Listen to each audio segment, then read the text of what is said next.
France Inter. La Nouvelle-Zélande a un problème de chats errants et le pays a trouvé une solution radicale pour le résoudre. C'est votre histoire du monde, Anthony Bélanger. Alors vous nous en aviez déjà parlé l'an dernier au moment où l'idée était lancée. Il s'agit d'un festival ouvert aux enfants qui s'est tenu le week-end dernier.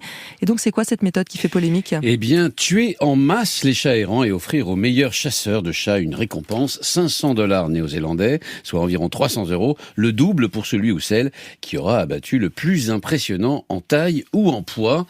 Le festival de North Canterbury a pour but de lever des fonds pour les écoles et la piscine de ce coin rural du centre du pays. L'idée donc est de chasser cerfs, sangliers, canards et opossums avec une nouveauté depuis l'année dernière, donc le chat errant. Et c'est là que les ennuis de cette rencontre, jusqu'alors assez consensuelle, ont commencé. Les défenseurs des félins se sont mobilisés pour empêcher le massacre des chats, d'autant qu'un tiers des 1500 participants sont des enfants de moins de 14 ans. Et on sait combien de chats ont été tués cette année ? Oui, 340 chats ont été abattus, une centaine de plus que l'année dernière. Les organisateurs se sont aussitôt empressés d'expliquer que les animaux avaient d'abord été piégés. Il fallait vérifier qu'il s'agissait bien de chats errants et pas du chat de la mère Michel qui aurait eu le malheur de passer par là. C'est seulement après cette formalité qu'ils ont été tués de la façon la plus cruelle, la moins cruelle selon eux, à savoir d'un coup de fusil. Mais rien n'a pu convaincre leurs défenseurs qui ont manifesté costumés en félins mignons. Il faut dire que les Néo-Zélandais adorent leurs chats. Oui, c'est effectivement un des pays au monde où le nombre de chats par habitant est le plus élevé. Près de la moitié des Néo-Zélandais en possèdent au moins un, c'est un tiers en France.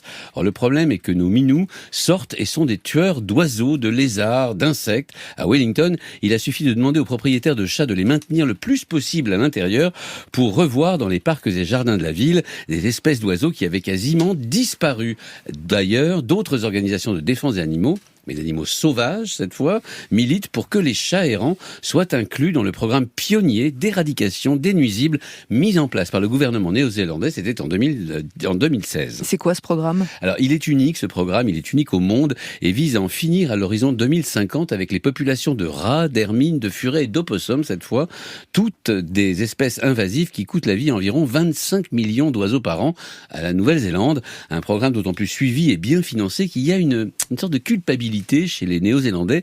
Toutes ces espèces de prédateurs ont été introduites par les colons blancs anglo-saxons et au 19e siècle. Éliminer ces nuisibles est une façon symbolique de rendre aux Maoris leur île paradisiaque en tentant d'en restaurer la faune originelle. Anthony Bélanger pour l'histoire du monde.